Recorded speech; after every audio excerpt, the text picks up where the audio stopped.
Alright, I'm back. And apparently you're back too. Or you're here for the first time. And whether you're here for the first time or coming back, well, you're welcome and thank you and all that good stuff. You're welcome here. And I'm thanking you for being here. So, I don't know I'm trying to see where I'm learning the SD card count on this. I think it says 74.36. So that means the card's getting full. I might run out in this video. We'll see. And that's because I started filming another video for my 300th video. And then I started wondering, should I use it for my 300th video? Because I feel like 300 is kind of a big stepping stone for me. And thought I should make the video something special, but I don't know. I shouldn't pressure myself like that, because my whole idea behind this channel is, talking about God more, because that's what He wants me to do. He didn't tell me to read Scripture. He didn't tell me to spread His word. He told me to talk. He wanted me to talk about Him more. So, and I had told Him then that people might think I'm crazy. And He said that's okay, because He will always have me. And I just thought, yep, you're right, I will. It made me nervous and stuff, but so I started talking about Him at the Foundry when I was working there. And it went extremely well. I was amazed how well it went and how it affected so many people and helped other people feel really good, and and other people started talking more openly about Him. So it was a wonderful thing. And then people started asking me to pray for them and stuff, and that got a little different, because I'm not used to that. And I'm not a preacher or something, or a priest or pastor or whatever. But I wasn't going to turn people down either. If they wanted me to pray for them, I figured, well, I'll do my best. I'm just daring, but we'll give it a shot. And even though it was uncomfortable, I did it for anybody that asked me. I prayed for them. And then I got put on the spot where they wanted me to pray right there and then with them. And that was a new one too. That was tough. But for the other ones, I just said, well, yeah, but before I go to bed tonight, I'll say some prayers for you. And that's how it started. But then I had people actually want me to pray for them right there on the spot, so I did. I was nervous the first time. I was like, oh boy, here we go. So, but yeah, that's what this channel's about. This channel's about me talking about God, and I have an unbreakable faith. No one could ever take my belief and my knowing of God's existence away, because I know it without a doubt. No one can ever take that from me. Somebody could even threaten me in my life that if I didn't deny the Lord or something, or His existence or that, and it'd be too bad. I'd go, well, whatever happens, because I know it's real. As sure as I'm living and breathing and making this video, I know He's real. And my brick story, which I think is like my second or third video, and mind you, if you go back and watch it, a very, very true story, and a very good story of a big testimony, man, huge testimony. But yeah, you got to remember, I wasn't about being on a camera. So I was really new with it in my first couple videos. So, and I don't know if it was that one or a different one, but one of them I did edit. I cut out an area where I started crying, and I couldn't stop. So I cried for quite a bit while the camera was running. So I ended up cutting that out, because I figured, oh, I'm not you guys just sitting there watching me blubber, So anyway, plus I was shy to be on camera as well, let alone be crying in front of a camera. Now since then, I have cried on camera while I'm going driving down the road making these videos, and I keep a nice little supply of microfiber cloths. They got a really neon, look at how bright that one is. Ta-da! I could even reach over here. I could grab an orange one, or I could grab a pink one.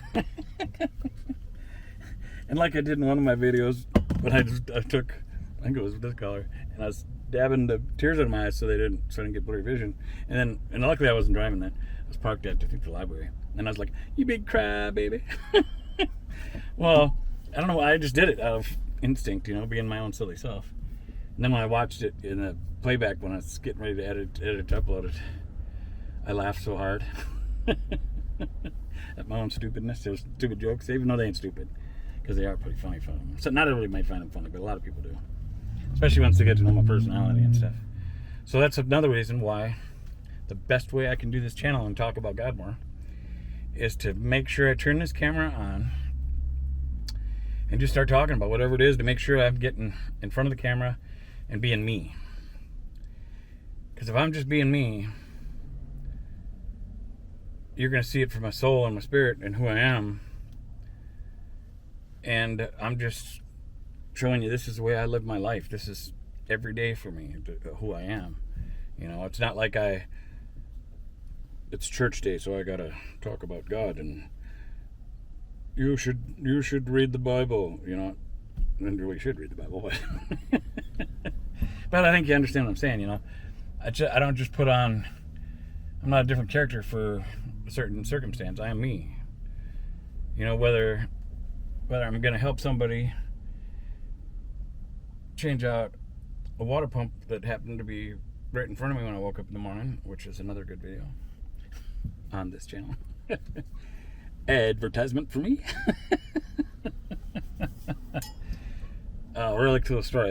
That moment was in God confirming that I'm hearing everything right, that I was supposed to be here. I don't know, there's a lot.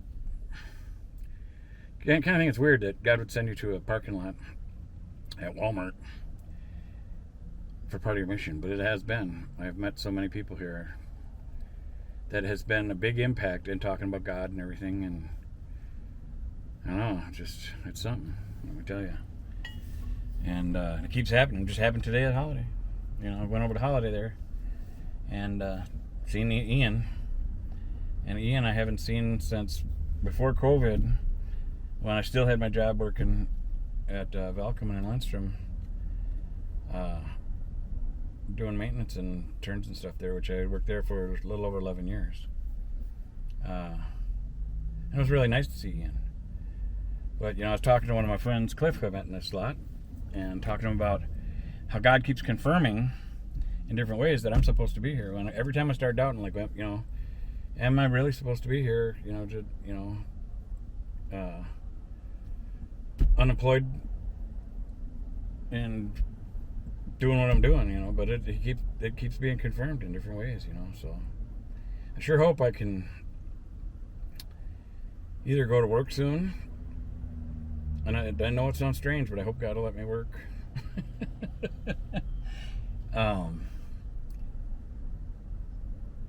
I'm hoping I can work at Temps or something, or either that, or I'm hoping that something with the estate settles, so I can get a place. I'm still gonna keep the camper life, and I will still come stay here some nights, even if I get that little house.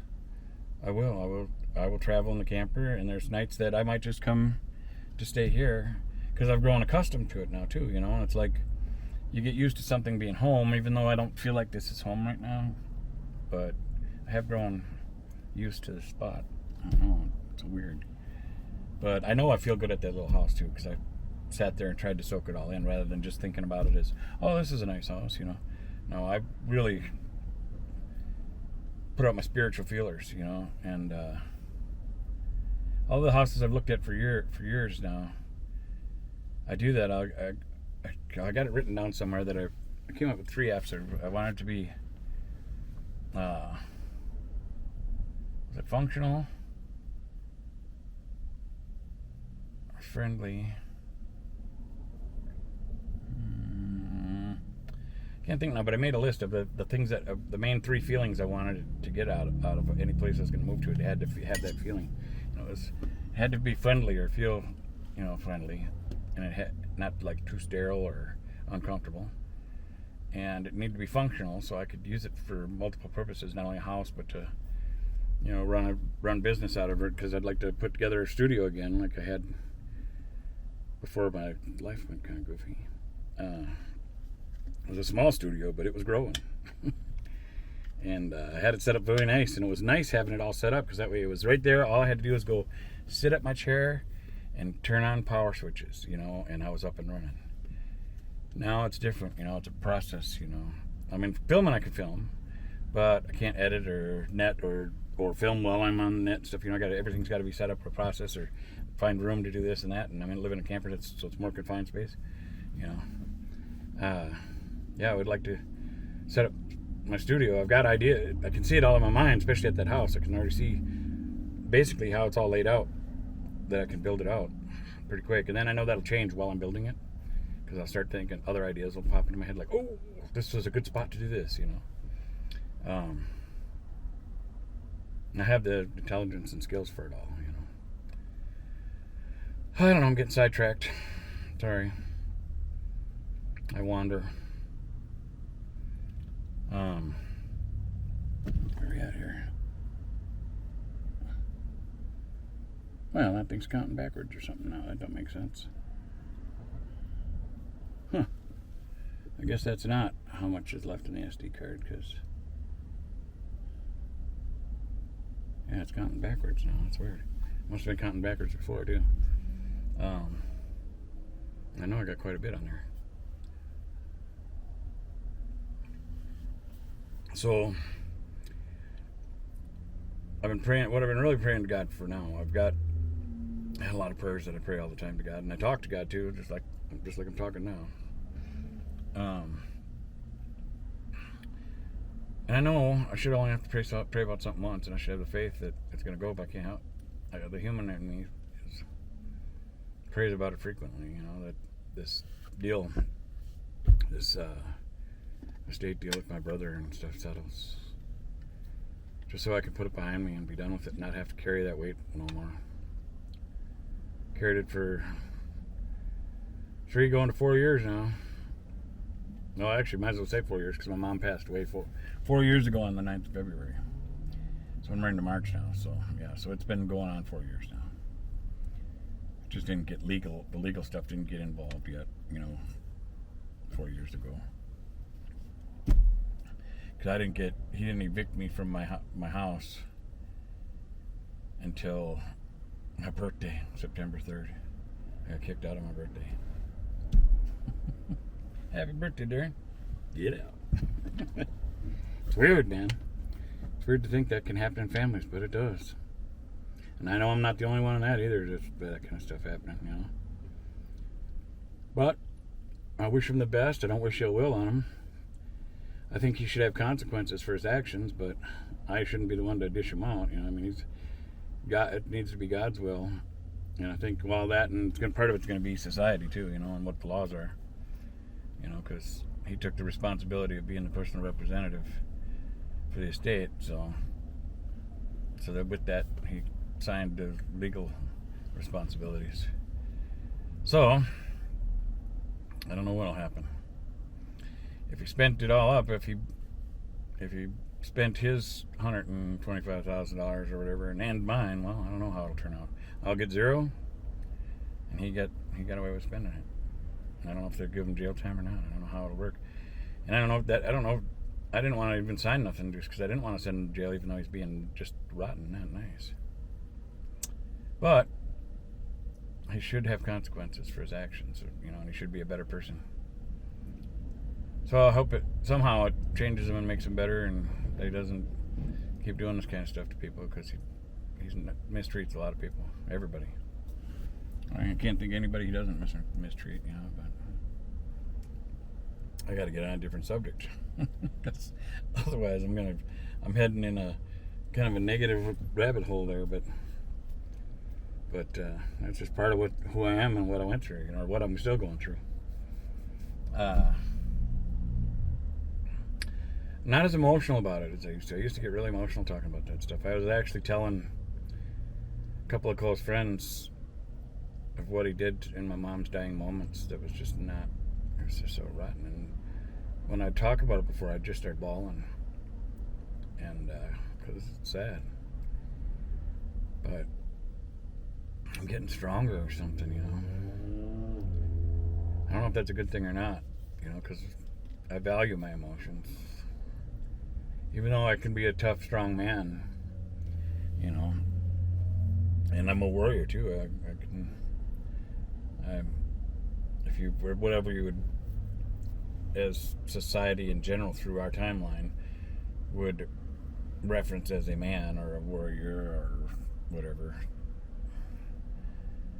I am a man's man. I'm a tough guy. I can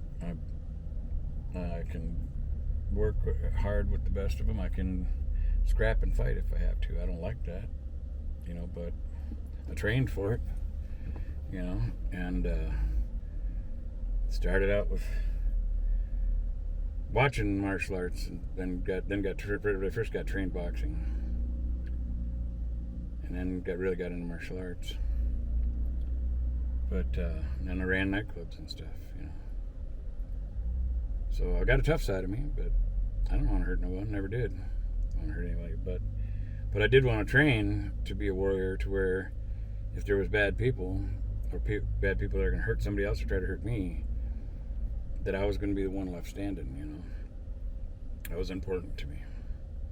To be able to fend for myself in an astronomical odd situation. I just, in my mind, because of being picked on as a kid and stuff, and standing up, I got picked on a lot because I stood up for the underdog. Other little kids and stuff that got picked on, I would jump in and fend for them against bigger kids and multiple more kids and stuff, and so I kind of always went against the grain for what's right.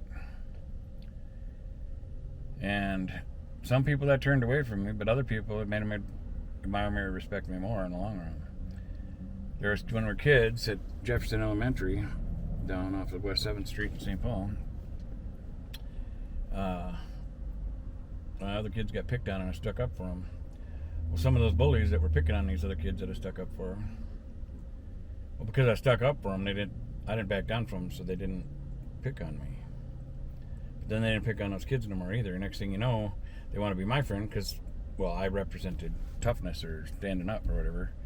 But then in the process of that, I was able to incorporate the person they were picking on and kind of get everybody to be friends, And then that was learning, because then the bully people got to learn, hey, they end up liking this kid. And then I could see, sometimes I got lucky. I got to see the moment when the person who used to be the bully seen something in the person they used to pick on. And I could see it in, whether it was in their eyes. They say the eyes are the window to the soul, some people say. And I don't know if I was seeing it through their eyes or if I was just feeling their soul as a kid, but I got lucky, and a couple times I got to see that moment where the person who used to be the bully to this person ended up really liking and caring about, now that we were all become friends, really liking and caring about the person they used to pick on. And something clicked in them, and and a couple times I got to be right there in that moment, and I seen it. And I could see them hurt inside, because I could tell they all of a sudden they realized, they felt bad that, oh my God, how could I have been that mean to him before, And it was kind of neat to see, And in my own selfness, then it made me smile inside, because then I knew even if I wasn't there anymore, that guy was never going to pick on that kid again, because that was going to be his friend for life, And it was cool. It was cool to see. And that was when I was in grade school. Kindergarten. I went to kindergarten to the beginning of 5th grade there before I moved. And that was a transition for this kid too. Let me see where we're at here. Oh, I'm going to have to end this one. It's another long one. Oh, we're long. Oh my God, it's 18 minutes or more. Oh boy, I guess I got to bring it to an end. I was just going to tell you some really good stuff too. You're going to have to come back for the next one. Anyway, God bless you. Thanks for watching, and we'll see you on the next one.